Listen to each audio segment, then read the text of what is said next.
The man accused of shooting 2 Portland police officers has an outburst caught on camera during Tuesday's court appearance, why a judge is delaying his hearing for another week.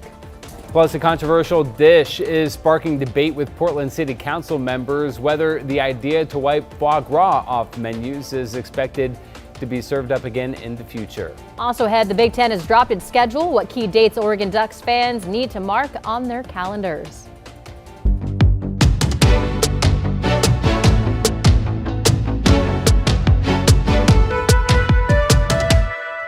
Good morning, and thank you for joining us live at 7 o'clock. I'm China Green. And I'm Matthew Herchick. Happy Wednesday, everyone. Rod Hill and Chris McGinnis are standing by with a look at that weather and traffic.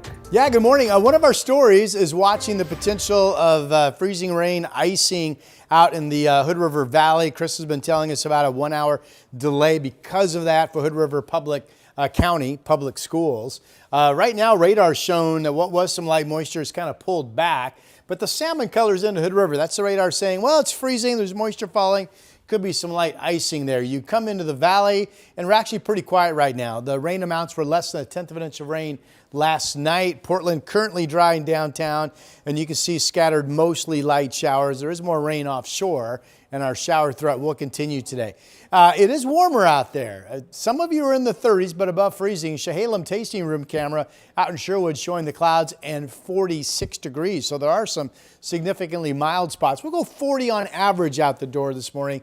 The shower threat, scattered stuff continues throughout the day. I've got 50-degree temperatures when the kids get out of school. Chris?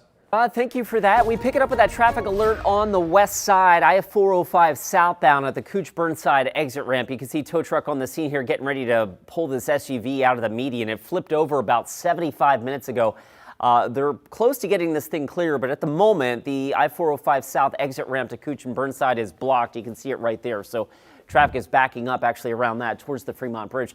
Also, top deck, the westbound, St. John's Bridge, westbound, Highway 30 here, going up over Bridge Avenue and then trying to get eastbound over the St. John's Bridge right now. The eastbound right lane is blocked because of an earlier crash there. Okay, guys, drive times are starting to build just a little bit in the rain, but so far, those are the only 2 major freeway issues that we have just yet. Thank you, Chris. Gresham police are asking for your help finding this missing 12-year-old. Police say Caleb Harris left his home on Northeast Hogan Drive around 6 o'clock last night. He's 5'10", 240 pounds with curly brown hair, and he was last seen wearing black over-the-ear headphones. His family says they're concerned about Caleb's well-being because he had indicated he may harm himself. If you have any information on his whereabouts, call 911. And a reminder that if you or someone you know is struggling, know that help is always available. Just call 988 to reach the Suicide and Crisis Lifeline. Continuing our coverage of the man accused of shooting 2 Portland police officers, Eric Elkers made his first appearance in court yesterday. He was arrested Monday after a week-long search. Sunrise reporter Thomas Schultz joins us live from the Multnomah County Courthouse. Thomas, what did the suspect have to say in court? Hey, good morning, guys. As soon as Elkers entered the courtroom, he began talking over the judge and an attorney while refusing to identify himself. Take a look. Case ending in 923, the appointment to You're using AI and neurotransmitters against American whose appointed citizens, Christian is a working with illegal immigrants and Antifa. Eventually, the judge delayed Elkers' hearing for another week. In court, Elkers, a 41-year-old, called the judge a traitor and asked a defense attorney if he was AI. Elkers is accused of shooting and injuring 2 Portland police officers on January 19th. Though after the shooting, it took police a week to track him down. Court filings show investigators used a tip from an airport park-and-fly worker and surveillance video of a man damaging vehicles on their lot to identify Elkers and match him to a police database. We just had trouble with him, like vandalism, harassing staff at our job, vandalizing some of our co-workers' vehicles and stuff like that. During the arrest, police recovered a gun and holster consistent with the bullet casings found on scene. Elkers remains in custody and has been charged with attempted murder and assault. As for those 2 officers that were injured, both have been released from the hospital. One, police say, was shot in the ear and arm. The other in the groin area, which shattered his femur. Guys. Thomas Schultz reporting live this morning. Thomas, thank you. In other local headlines, an accused serial thief who allegedly stole the same trailer twice pleaded not guilty in court Tuesday. Prosecutors say Nicholas Edwards stole dozens of trailers from people and sold them online. Edwards was first arrested in Clark County in 2024 and is now facing more charges in Multnomah County. In one case, investigators say he stole a trailer from southeast Portland, sold it to someone in Beaverton, then stole the same trailer again. His next court appearance is scheduled for March. Did you know that if your family member dies without a will, after 40 days, anyone can file a probate? The Attorney General's office calls it a loophole in Washington law. Strangers are taking control of estates, selling homes, and pocketing the profits. And grieving families have no idea it's happening. New legislation was introduced at a hearing yesterday to prevent that. Testimony focused on groups like John Elliott and his associates who took control of more than 200 estates of dead Washingtonians over 5 years. After identifying homes that appeared to be unlived in, they would do quick internet searches to find out that the owners had died and that no one had launched a probate. They themselves would then go launch the probate. The newly introduced bill aims to give grieving families more transparency when it comes to the probate system and is expected to be the focus of an executive session later this week. Meanwhile, the Portland climber who died in a fall on Mount Hood over the weekend has been identified as 30-year-old Thomas Hausteller. Officials say he lost his footing near the Devil's Kitchen area and fell 300 feet. Thomas's friend, Sarah King Brown, says he was caring, compassionate, and spent every moment he could outdoors. He died doing what he loved the most, and the comfort that I take is that he made an impact on a lot of people's lives. Sarah says that she started a GoFundMe to support his family, and you can find that link over on KGW.com. In an update, a proposal to ban foie gras from being served at restaurants in Portland failed to advance out of committee, but it may come back. So foie gras, if you're not familiar, is made from the enlarged liver of a duck or goose and can involve force-feeding animals. Under the proposal, if a restaurant were caught selling foie gras after a warning, it would be fined up to $5,000. Yesterday, council heard testimony from animal rights groups and restaurant owners before giving their takes on the issue. But one opinion from Councilor Olivia Clark didn't go over so well with the crowd. As a woman, this is very akin to the abortion debate. I'm very pro-choice, and if you don't. Okay, I'll take back my comments about comportment. If you don't believe in something, then don't force me. Don't force my behavior. Truly. If we can't solve the big picture problems because the institutions and the political base is not there to end factory farming writ large, doesn't mean we can't make a difference in some part of it. Councilor Mitch Green, who introduced the proposal, says he now plans to use a method that bypasses committee to try to get the vote on by the full council. A new study has the city of Portland second-guessing plans to revamp the Keller Auditorium. The city-commissioned study found that there is not enough market demand for two large venues like the Keller. Instead, the study suggested that the city move forward with building a more modern 3,000-seat venue on Portland State University's campus. That project has about $155 million in state, private, and local funding already secured and is part of a bigger development plan.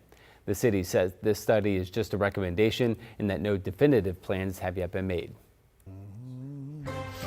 What was that? What was that little tune that we were humming? What was that? Who you talking to me? Oh, yeah. You're mic'd maybe a little bit earlier than you thought you were there, sir. I don't know. I just, I have no idea what I sounded like a white It Christmas sounded tune like or it was in something. tune. Yeah. You want us to harmonize Sound it? good? Yeah. I have no idea. Here's radar, ladies and gentlemen. Notice there's some rain offshore. Just a reminder that the scattered shower threat will continue throughout your Wednesday. And right now, I think from Longview down to Salem, there's not a lot of rain. And I think generally speaking during the morning commute, some scattered showers, yes, but nothing that's overly going to wash you out. Now, with that said, here's an active shower falling over the Reserve Vineyards and Golf Club out in Aloha. Haven't seen a rainy image in quite a while, right? Temperature is 40 degrees. Southeast winds at 10 miles per hour. We have some chilly spots. Scappoose was at 33, now up to 36. Hillsborough sharing that temperature. And then 40 in Vancouver, downtown Portland, Tigard. Wilsonville's 41. Salem not reporting this morning, but was in the 40s and 46 degrees out in Almsville. So again, our warm-up overall has begun. The rain from last night, as we expected, less than 1/10 of an inch of rain here in the valley. During the day today, just scattered showers, 50s at the coast, about 50 in the valley. And I think generally dry but overcast in central Oregon and generally dry and partly sunny out farther to the east. We are watching those early freezing temperatures in parts of the Hood River Valley, and there's a school delay for the Hood River County public schools because of potential icing early this morning. But otherwise, back to our 7-day. 50 today in Portland. We get a steady push of rain overnight tonight. That'll be heavier than what we had last night. But then it's back to showers during the day, 54. Dry early Friday, then showers pick up. Saturday still looks great. 59, all dry. Showers still in Sunday's forecast. A dry start to next week. Here's Chris.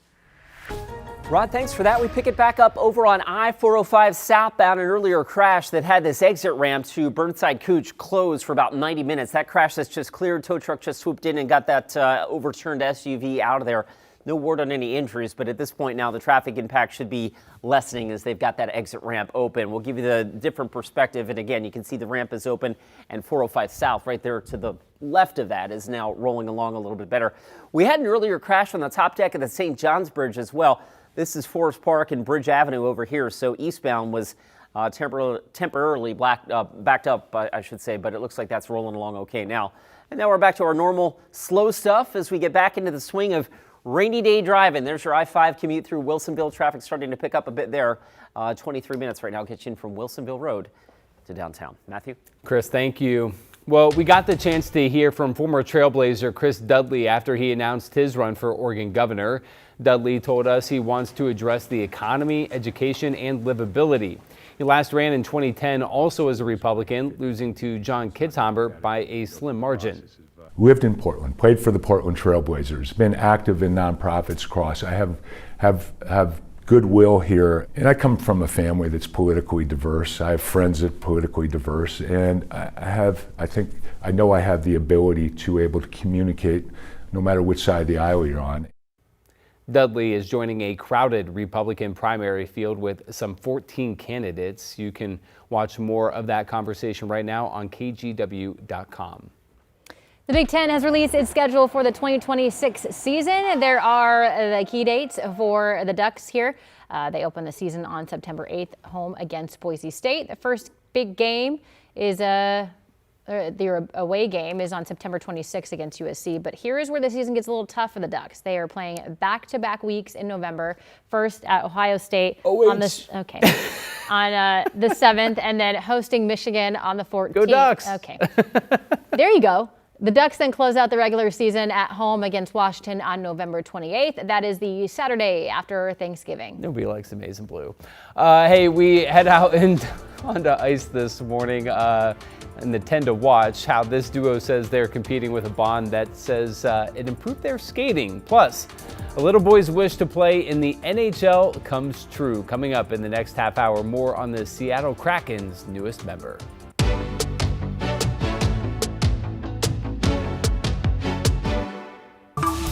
The KGW Plus TV app, streaming 24/7. Local news from the team you trust on your time.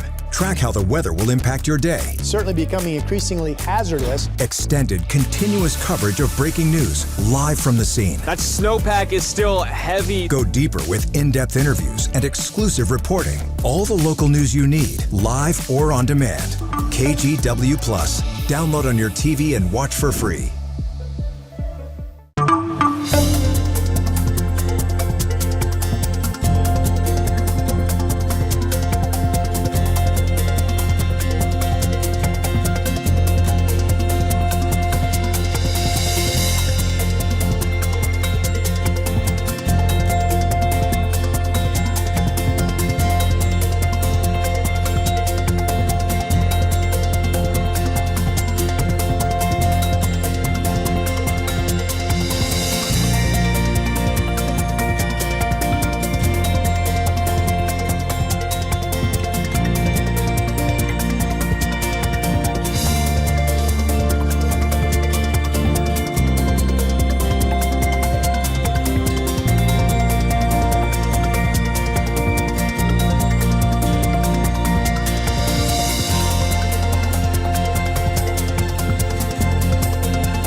the KGW Plus TV app, streaming 24/7. Local news from the team you trust. Track how the weather will impact your day. Breaking news live from the scene. All the local news you need. KGW Plus. Download on your TV and watch for free. On Weather Impact Alert Days, stay informed, prepared, and connected with KGW and KGW Plus. Coverage that alerts you to what's coming and how it will impact you. Watch extended weather coverage on KGW Plus.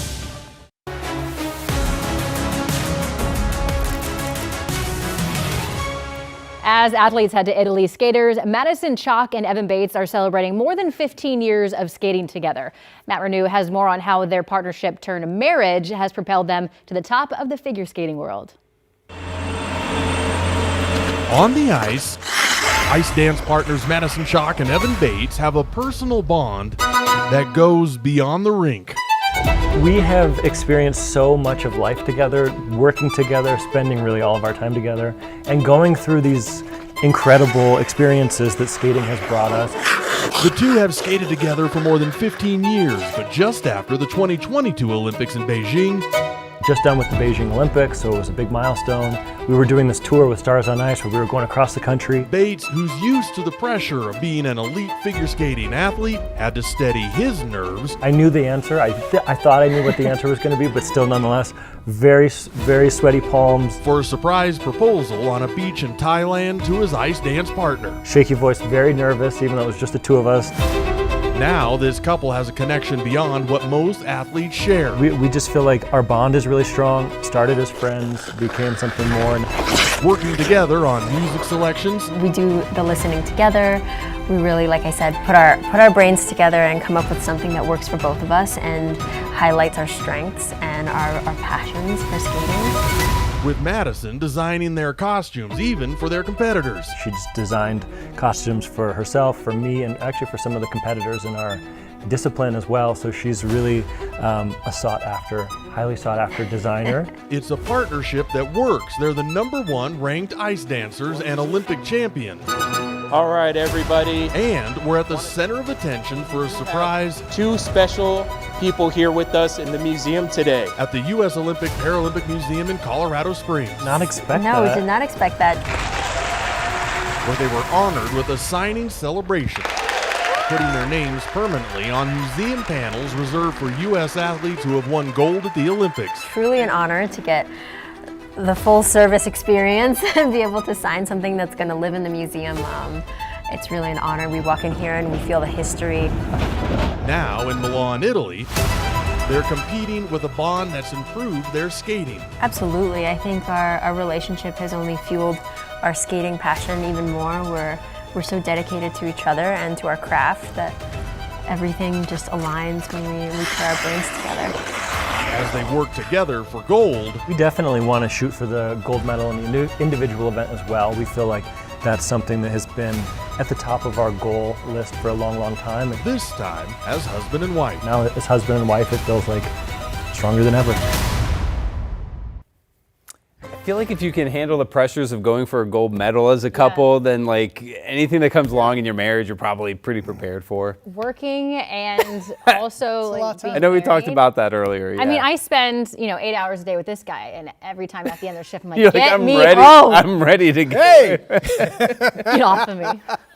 I think within the figure skating world, Matthew, if you don't know this, my daughter is a figure skater. So this is my family sport. You know all about it. And if they skate a clean program, I think a lot of people do expect them to win the gold. So that would be exciting. They have like a cheer dad or like a baseball dad. He's You're an a ice skate skating dad. I'm the ice skate dad. Adorable. That's really cute. All right, here's our temperature map for the U.S. Just to let you know, yes, if you're going this way, it's still really cold. Temperatures have bumped a little bit down south. New Orleans now up to 43. Of course, it's 9:20 in the morning there now. Dallas was below freezing, now at 32. Another wave of cold air arrived yesterday across the Great Lakes into New England, so that's still really cold. New York currently reporting 17 degrees. So a lot of folks have not thawed out yet. Okay, here we are. This right in here is a pretty good chunk of rain that's going to come in overnight tonight. Now, ahead of that, some scattered showers out there currently. Last night was less than 1/10 of an inch, which is what we expected on average. You can see the rain offshore, so we just continue to feed what will be a typical scattered shower day on this Wednesday. Here's 9 o'clock this morning. There's some more rain coming in around noon or 1 o'clock in the afternoon. Here's late evening, and this is what could be hours of fairly steady rain, especially from near Salem up to the north. Overnight tonight, models say we get a pretty good bit of rain. Snow level with that's going to be somewhere between 400 and 4,500 feet, but very possible that Meadows Base and Timberline pick up a solid 6 inches overnight tonight, so that'd be exciting.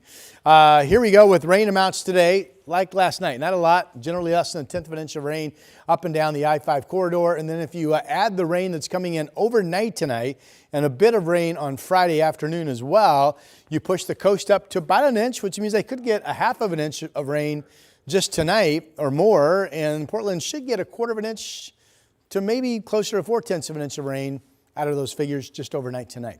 Here's our seaside camera. It's showing a little bit of thinness in the cloud cover, but thicker clouds are holding offshore. That's Seaside Live. And then here is the current temperature map, 42 Kelso, 40 Portland, 41 Eugene. So warming as we promised. It is still cold out in the gorge. The Dow's at 28 degrees. Valley forecast numbers up into the low 50s today. Typical scattered shower day. Southeast winds 5 to 15 miles per hour. Similar numbers up into southwest Washington. This shows Battleground stopping at 48. Vancouver could hit 50. Portland potentially at 50. Again, late evening overnight, some solid rain coming through. But tomorrow during the day, it's mostly scattered showers. Right now, it looks like a dry break Thursday night into Friday morning, and then rain develops during the day Friday.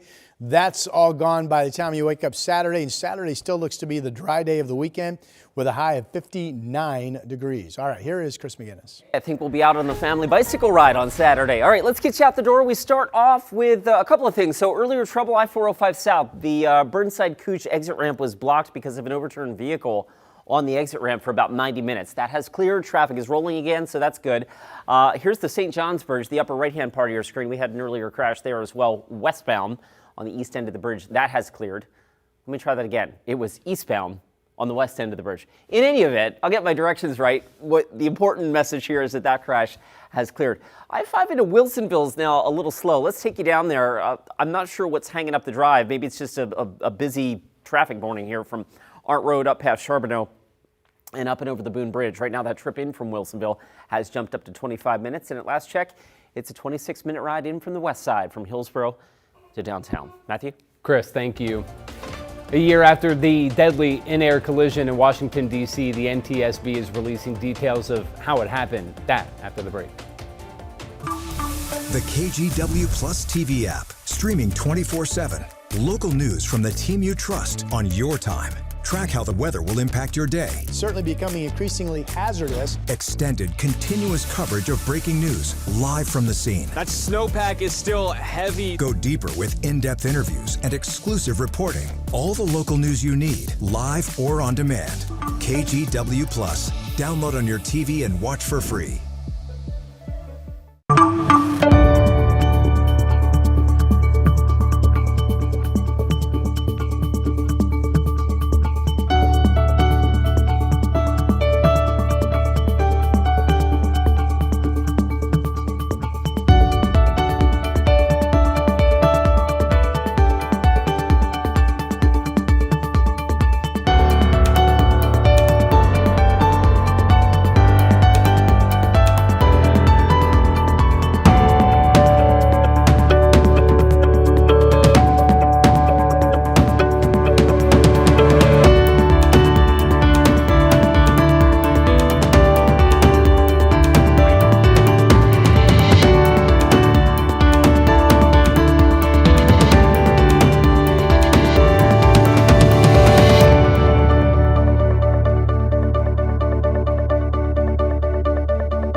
On Weather Impact Alert Days, stay informed, prepared, and connected with KGW and KGW Plus. Coverage that alerts you to what's coming and how it will impact you.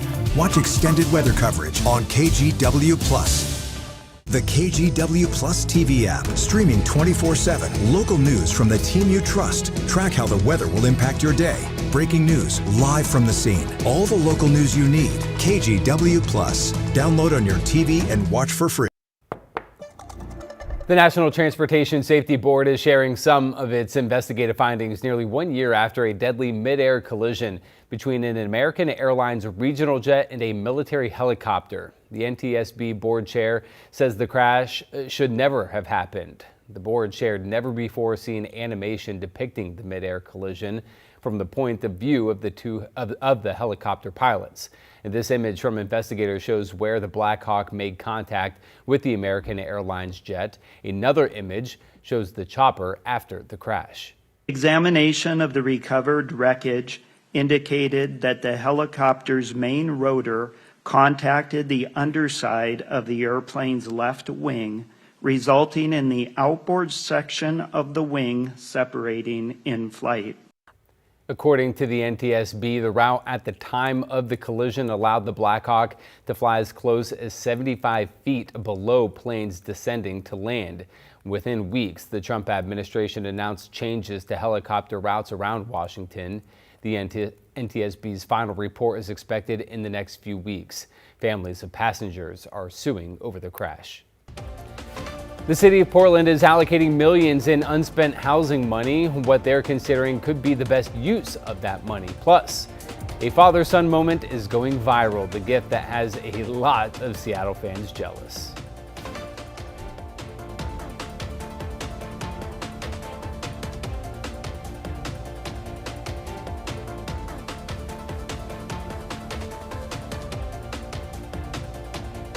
We have now issued a weather impact alert. We could expect conditions in some parts of our area to change drastically pretty soon, right? And very quickly, yes. This is significant rainfall coming our way. You'll definitely want to be extra cautious. It's certainly becoming increasingly hazardous. We've got the potential for some tree limbs or even trees or power lines to come down. Of course, when you hear thunder, it's always best to take cover. On Weather Impact Alert Days, stream extended coverage on KGW+.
On Weather Impact Alert Days, stay informed, prepared, and connected with KGW and KGW+. Coverage that alerts you to what's coming and how it will impact you.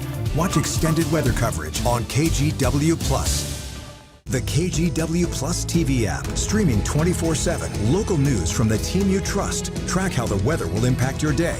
Breaking news live from the scene. All the local news you need. KGW Plus. Download on your TV and watch for free.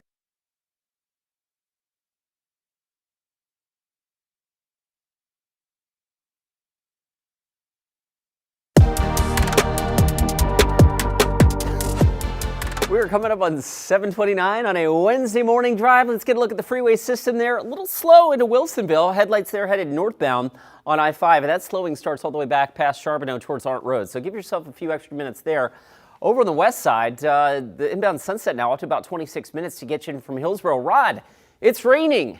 Yes. It's raining. The roads are wet. What do we do?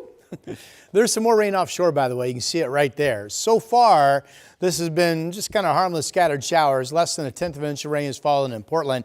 And it's only been about 1 inch of rain up at Timberline, 28 degrees. The snow level is near pass level, but I just checked. All the cameras show Santiam, Government Camp, etc. Just wet pavement at this time. There's a view from Vancouver, the Springs at the waterfront of the overcast skies. This is a day where scattered showers will be on the radar at any given moment throughout. 46 at noon. We'll get up to about 50 degrees for a high. We've got a push of steadier rain coming in late evening overnight tonight, but it's back to scattered showers for your Thursday.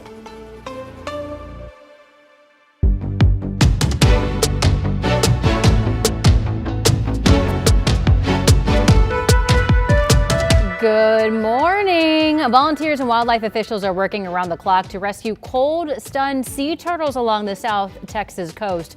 Volunteers combing the beaches of Padre Island National Seashore found a sea turtle in need of immediate help and warmth. The rescue team transported it to a rehab center to begin the warming process. The recovery process can be relatively quick under the right conditions, but more turtles are expected to wash ashore over the next few days. Cold turtles. Cause near and dear to my heart. I had 2 turtles growing up. You did? Yeah. Actually, when I worked in North Carolina, they took us out on a boat and got to take us out on a sea turtle release. How cool for is that? rehabilitated. Yeah, cold stuns. They need to stay in the water. It's still cold out there. Yeah. But it was very cool. I mean, these big loggerhead sea turtles, it was very cool. Yeah. It was a lot of fun. And that story evidence that the freezing temperatures did go all the way off of the Gulf Coast, to Chris's point, in the air, not the water. Here's a look at where we stand right now. Speaking of water, we have some. Free water out there. Grab yours while you can. We have scattered showers making their way across our region. Last night's rain was less than 1/10 of an inch of rain, and this is mostly scattered light showers at this time. You see more rain offshore, so the scattered shower machine, just kind of typical today throughout. Currently, I believe it is dry in Salem. You can see cloudy skies. Same thing over downtown Portland from the Wells Fargo building. A shower currently at PDX where it's 40 degrees, so yeah. This does break our run of freezing mornings as we thought it would. 46 degrees at noon. We'll be up to about 50 degrees for high. There is a push of steadier rain, but it's late evening into the overnight hours. Chris? Thanks for that free water, Rod. Appreciate it. All right, let's get you out the door with a look at the roads. They are a little wet depending on where you are, like over on the west side. That's Highway 26 out near Bethany Boulevard, the inbound commute there lining up into the Tannersporn area. So with that in mind, it's taking you about 27 minutes now to get in from Hillsborough. I-5 into Wilsonville northbound is running a little thick as well. I can show you what it looks like at Wilsonville Road there, but that slowing actually starts back around Art Road. So we're a little thick on that side of town. And as always, through North Portland, I-5 up near the Expo Center, slow and go there. Right now we're up to almost 20 minutes to get you in from Main Street to the Fremont Bridge. Also want to let folks know out in Hood River County, because of potentially icy conditions, east slopes of the Cascades, Hood River County schools right now running on a 1-hour delay. Guys, back to you. Thank you, Chris. New this morning, the Portland City Council will decide what to do with more than $20 million. The money was discovered in late November in unspent housing funds. Sunrise reporter Thomas Schultz joins us live from City Hall. Thomas, what more do we know? Yeah, well, guys, many people want this funding to be used to respond to homelessness across the Portland area. Back in early December, a group of people rallied on the steps of City Hall, calling on city leaders to invest this money in a long-term plan to boost affordable housing and rental assistance. We spoke to some protesters at the time. Here's what one told us. We believe in making a region where everyone, no matter your income, has access to a safe and stable home. Meanwhile, Portland Mayor Keith Wilson has thoughts too. In a letter to the City Council, Wilson asked his colleagues to not rush landlord subsidies, adding direct landlord subsidies have not historically worked here in Portland.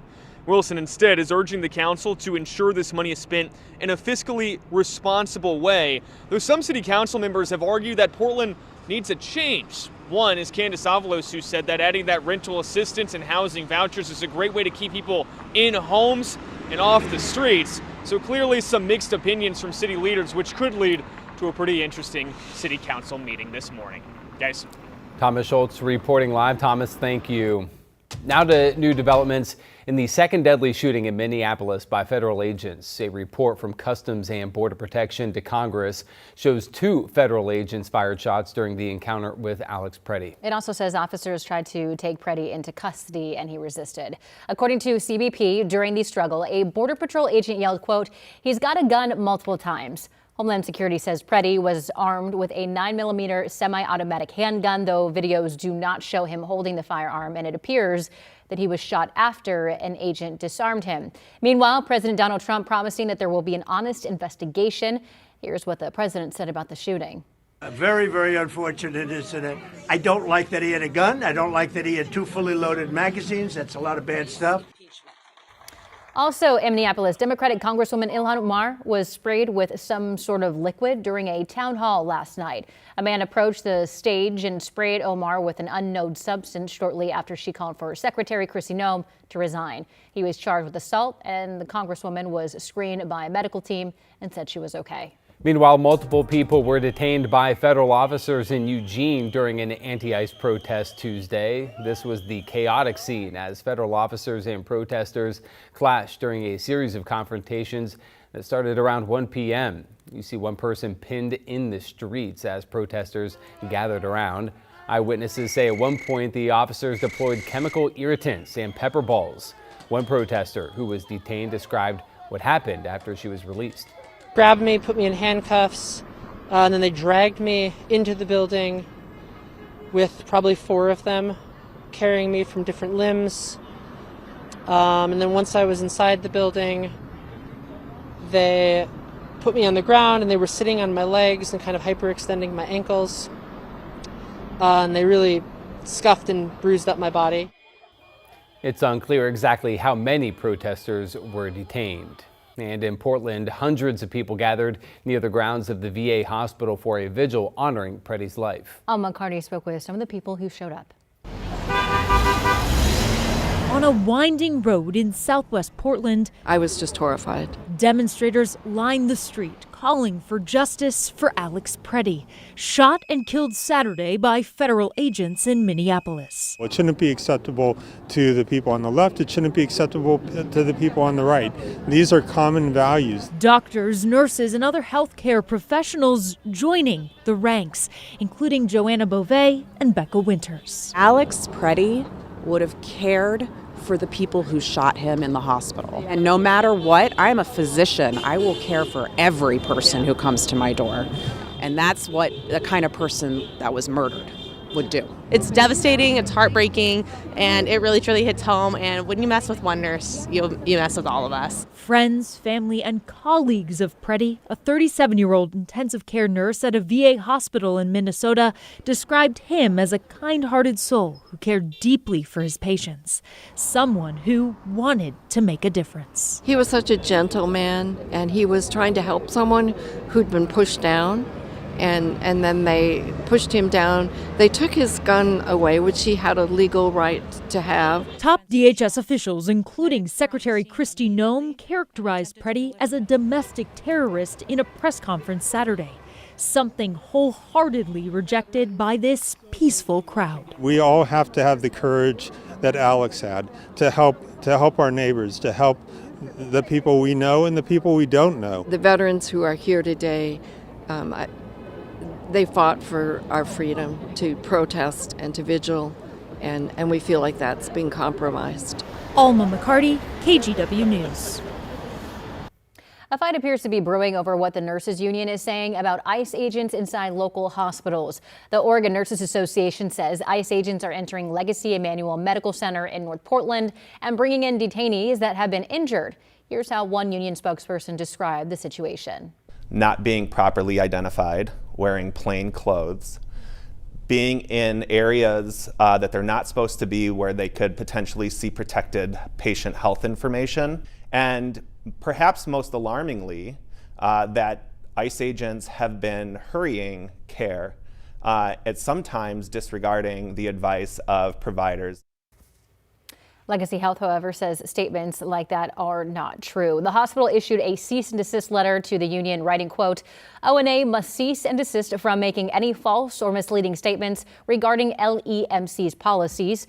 We see it as irresponsible for ONA to fuel such allegations without working through them constructively as partners at Legacy." Legacy now says that it plans to meet with the union, which is asking for rules when it comes to ICE bringing detainees into hospitals. Amazon says all of their Amazon Fresh and Amazon Go stores will close permanently across the nation. Amazon says that the business model didn't work. Instead, the company is investing in grocery delivery and Whole Foods markets. Amazon is planning to open more than 100 new Whole Foods locations over the next few years. The Amazon Fresh online delivery service will continue. That was kind of short-lived. Yeah, I mean, I didn't think a lot of people would be buying their groceries, things like that on Amazon. Too many options. Yeah. Oh, and I remember when that first when you need came out. I've never been to one, so I don't know what their price point was, but they just built one in Beaverton, like off the. I still don't know how to get there, but over in Beaverton, I'm pretty sure they just opened one very, very recently by the Nordstrom's Rack. Gotcha. I know the Nordstrom track. Okay. All right. Sure you do. I Yes, don't. sure you do. You know I don't. Yet. Here is, you'll get to know Nordstrom Rack, Matthew. Here's a look at our radar. We have scattered showers. So far, there's some moderate rain pockets, but it's mostly just harmless, gentle scattered showers. You can see plenty of rain offshore. So this will be our typical scattered shower day, where at any given hour during the day, there will be showers scattered about. And the bricks are clearly wet. Haven't seen that in about 2 weeks. How about that? 40 is the number. PDX currently reporting a light shower. We have stayed above freezing. There were some spots that were close to me. At one point, Scappoose, you folks were at 33. Now you're at 36. At this hour, the sun, of course, is now just up a few minutes. We have temperatures mainly in the 40s, including 40 in downtown, 40 in Dallas, 40 degrees down in Albany and Corvallis. Rue is our pet of the day. I'm told Rue just, I believe, recently celebrated 11 years old. Happy birthday to Rue. Pet of the day at kgw.com is the email address. Send us your pet's photo to that address and they will become our pet of the day. All right. Not looking for much moisture east of the Cascades. Just some light showers that have made it into the Hood River Valley where there have been some icing concerns, but mainly cloudy in Bend and 46, partly sunny out farther to the east. You can see the 50s here on the west side of scattered showers, coast and valley. Overnight tonight, we get a push of, I think, will be mainly steady rain. Late evening for several hours overnight. And then tomorrow daytime, we're back to scattered showers. Notice the warming numbers, 44 tonight, 54 tomorrow. Friday dry early, then some showers. Saturday still looks all dry and 59. And we still have showers returning in your Sunday forecast. Here's Chris. It was nice not to have to defrost the car this morning. All right, let's get you out the door. Of course, we trade the frost for rain, and that is going to slow the morning commute in some cases. There's a look at Interstate 84 to the Banfield, 82nd Avenue right there. So this is I-84 westbound. That's obviously quite slow coming in from the Gateway District. I wanted to take you down to Wilsonville. So I-5 northbound traffic is moving along okay-ish around Wilsonville Road, but the slowing actually starts farther south, down just north of the Donald area. You'll hit the slowing here. This is at Arndt Road, and you can see the northbound lineup running pretty thick. So from Charbonneau up and over the Boone Bridge, we're only moving along at about 10 miles an hour. So that's a bit on the thick side. Drive in from Wilsonville now, 27 minutes at last check. 30 minutes gets in from Hillsborough. And last but not least, I-5 through North Portland. Looks like we're starting to rain a little bit there as well. 21 minutes gets you in from Main Street to the Fremont Bridge. China? Thank you, Chris. He received a one-day contract and immediately hit the ice with the Seattle Kraken. How the team made one little boy's very special wish come true.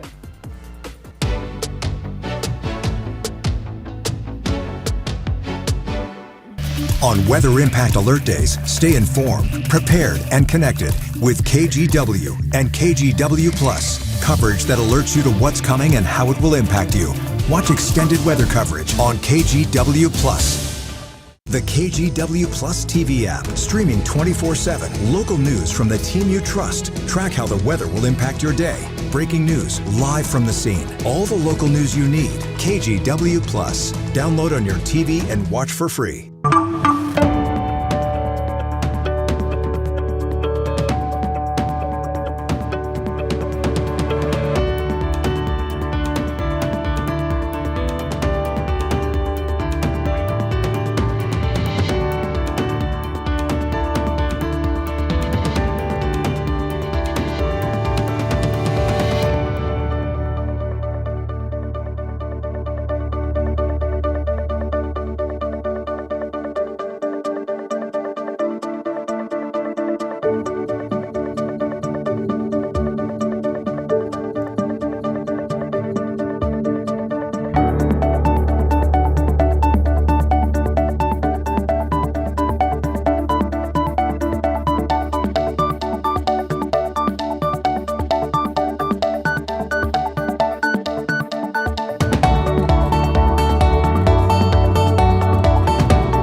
We have now issued a weather impact alert. We could expect conditions in some parts of our area to change drastically pretty soon, right? And very quickly, yes.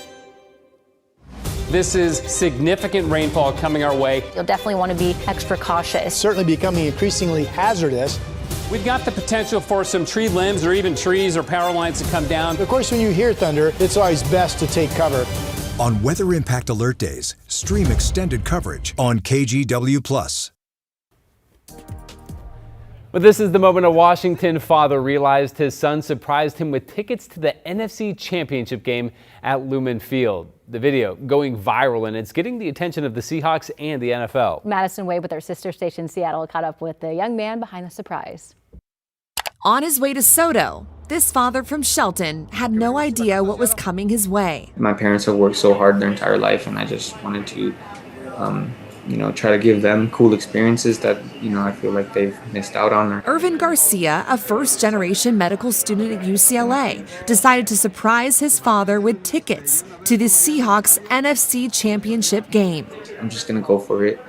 I know it might be expensive and all that, but I'll put that on future Dr. Garcia's tab.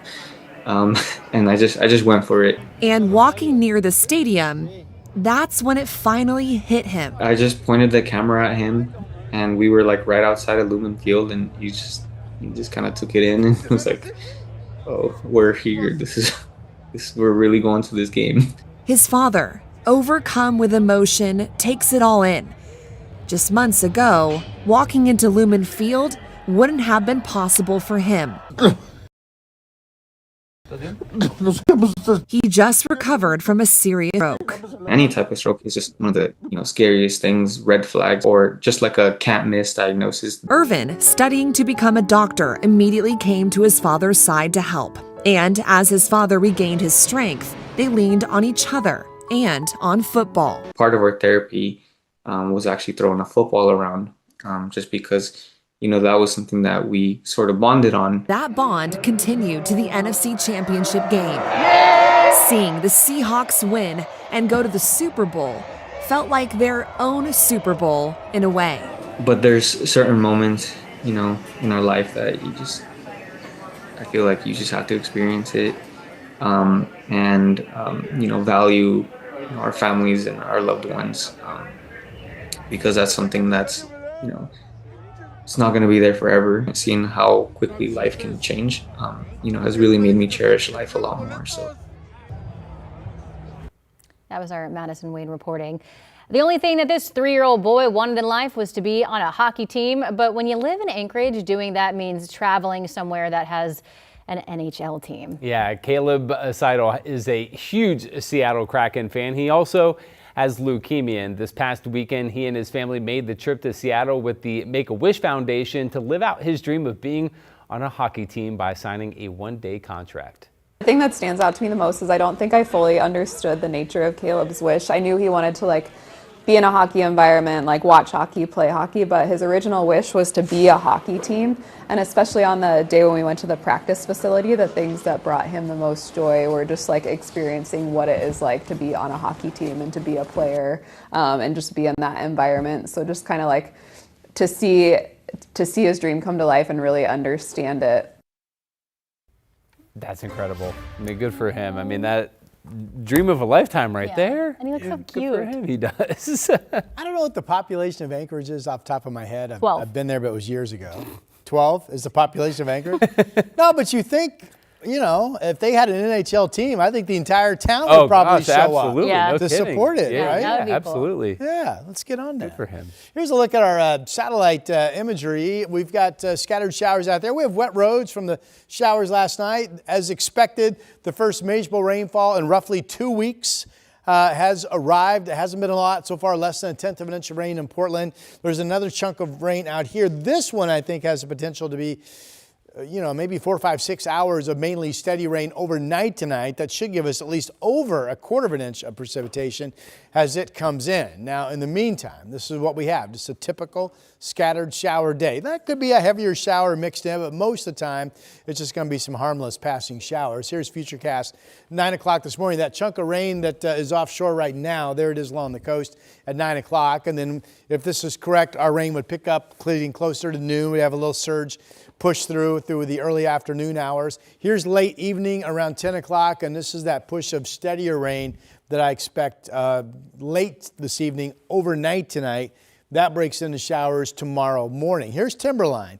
So far, it's only been about an inch up there. A little disappointing. 28 degrees is the number, obviously below freezing. Past temperatures have generally been holding in the mid-30s this morning. And I looked I guess it's been about half an hour ago now since I looked, but the roadways were just wet up there. 42 in Kelso, 40 in Portland, 41 down in Eugene. So we have also broken what was a pretty convincing streak. I think it was like 10 days in a row, something like that, of seeing freezing temperatures every morning. Not this morning. It is freezing out in the gorge. Both Hood River and the Dalles have been in the 20s this morning, and there are concerns of some light icing that should be ending in the coming hours as daytime temps start to warm up for you folks. To the valley we go, low 50s in Salem, southeast winds 5 to 15. Again, at any point today, there will be scattered showers in the area. This shows upper 40s perhaps in Longview and Battleground. And here's our 7 days. So we get up to about 50 today. The warm up continues tonight. The hours of steady rain coming in are mainly steady. 44 the low. Tomorrow up to 54 with scattered showers. And then it looks like a dry start to Friday, but then showers develop going into the afternoon hours. We still have a dry Saturday. This is really nice, 59 degrees. Then there's one last front that comes and brings us some scattered shower activity on Sunday. Monday, Tuesday, Wednesday, Thursday of next week all look dry. East winds start to develop on Monday, and by Wednesday morning at the latest, we could be looking at calm wind areas way back down to the 20s, gusty east winds out of the gorge, and potentially some low cloud lockdown areas once again. That's the mid part of next week. For now, here's Chris. Thinking about a Saturday family bike ride. Yeah, really nice. Maybe. All right, let's get you out the door. A couple of slow spots, obviously, now that we're in the heart of the morning commute. 84 westbound, this is out near 82nd Avenue. Slow and steady says it there. Obviously, you can also see some of the dampness on the road, so we've got some light rain on that side of town. The trip in from Troutdale now has jumped up to 31 minutes at last check. We've already highlighted the drive coming in from the west side. Inbound Sunset now up to 28 minutes, getting in from the Hillsborough area. And let's zoom down to the south. I-5 northbound, getting out of Donald and Aurora, excuse me. This is the snapshot near Arndt Road. That I-5 commute getting up towards Charbonneau and the Boone Bridge is puttering along a little bit there as well. And last but not least, up in North Portland, slow and steady up near the Expo Center. 22 minutes gets you in from Main Street to the Fremont Bridge. We'll be right back. The KGW Plus TV app, streaming 24/7. Local news from the team you trust on your time. Track how the weather will impact your day. Certainly becoming increasingly hazardous. Extended, continuous coverage of breaking news live from the scene. That snowpack is still heavy. Go deeper with in-depth interviews and exclusive reporting. All the local news you need, live or on demand. KGW Plus. Download on your TV and watch for free.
We have now issued a weather impact alert. We could expect conditions in some parts of our area to change drastically pretty soon, right? And very quickly, yeah. This is significant rainfall coming our way. You'll definitely want to be extra cautious. Certainly becoming increasingly hazardous. We've got the potential for some tree limbs or even trees or power lines to come down. Of course, when you hear thunder, it's always best to take cover. On Weather Impact Alert Days, stream extended coverage on KGW Plus.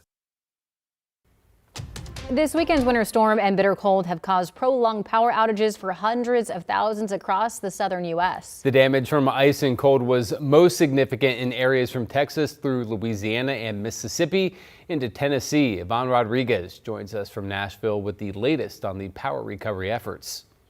Cold temperatures are continuing in Nashville, and it's creating another hurdle for crews working to restore power. More than 100,000 customers still don't have electricity, and officials say power restoration could take several more days.